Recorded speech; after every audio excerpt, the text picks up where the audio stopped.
ઉત્તર ગુજરાતમાં ઉગતો સૂર્યોદય. ઓક્ટોબરથી વાવ-થરાદ જિલ્લો સત્તાવાર રીતે અસ્તિત્વમાં આવશે. 4 નવા તાલુકા ઓગડ, ધરણીધર, રા અને હળાદ પણ અસ્તિત્વમાં આવશે, જેનાથી વહીવટી કાર્યક્ષમતા, વિકાસ યોજનાઓ અને નાગરિક સુવિધાઓ વધુ સુગમ અને અસરકારક રીતે લોકો સુધી પહોંચશે. ઉત્તર ગુજરાતના વહીવટી ઇતિહાસમાં આજથી 2 ઓક્ટોબર 2025ના રોજ એક નવો અધ્યાય ઉમેરાશે. બનાસકાંઠા જિલ્લામાંથી વિભાજિત થઈને વાવ-થરાદ જિલ્લો સત્તાવાર રીતે અસ્તિત્વમાં આવશે.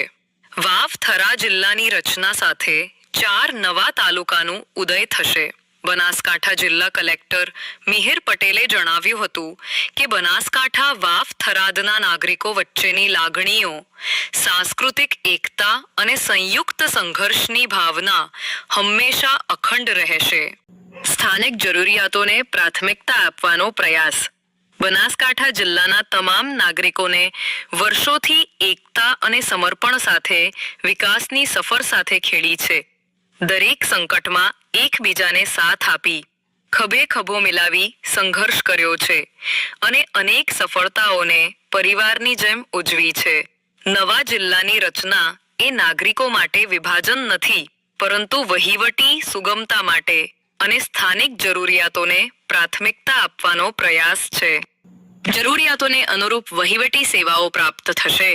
નવી જિલ્લા કલેક્ટર કચેરી, જિલ્લા પોલીસ અધિક્ષક કચેરી અને જિલ્લા પંચાયત કચેરીની સ્થાપના સાથે વાવ-થરાદ, સુઈગામ, ભાભર, રાહ, ધરણીધર, દિયોદર અને લાખણી તાલુકાના નાગરિકોને ઝડપથી પારદર્શક અને સ્થાનિક જરૂરિયાતોને અનુરૂપ વહીવટી સેવાઓ પ્રાપ્ત થશે. આ વિસ્તારના લોકોની વર્ષો જૂની માંગણીઓ પૂર્ણ થઈ.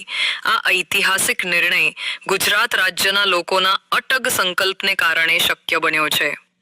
આ નિર્ણયથી આ વિસ્તારના નાગરિકોની વર્ષો જૂની માંગણીઓ પૂર્ણ થઈ છે.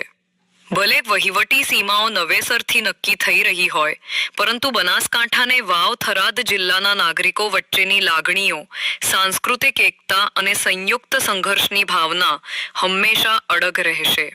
2 ઓક્ટોબર 2025ને ગુરુવારના રોજ વાવ-થરાદ જિલ્લાની સ્થાપના એટલે કે વિધિવત પ્રારંભ. 8 તાલુકા, 2 નગરપાલિકા અને 416 ગામડાનો સમાવેશ વાવ-થરાદ જિલ્લામાં કરવામાં આવ્યો છે. તમામ દર્શક મિત્રોને ખાસ વિનંતી કે આ વિડિયો અન્ય ગ્રુપમાં ફોરવર્ડ કરી સહયોગ આપવાનું ભૂલશો નહીં. જય ગરવી ગુજરાત, જય હિન્દ, જય ભારત.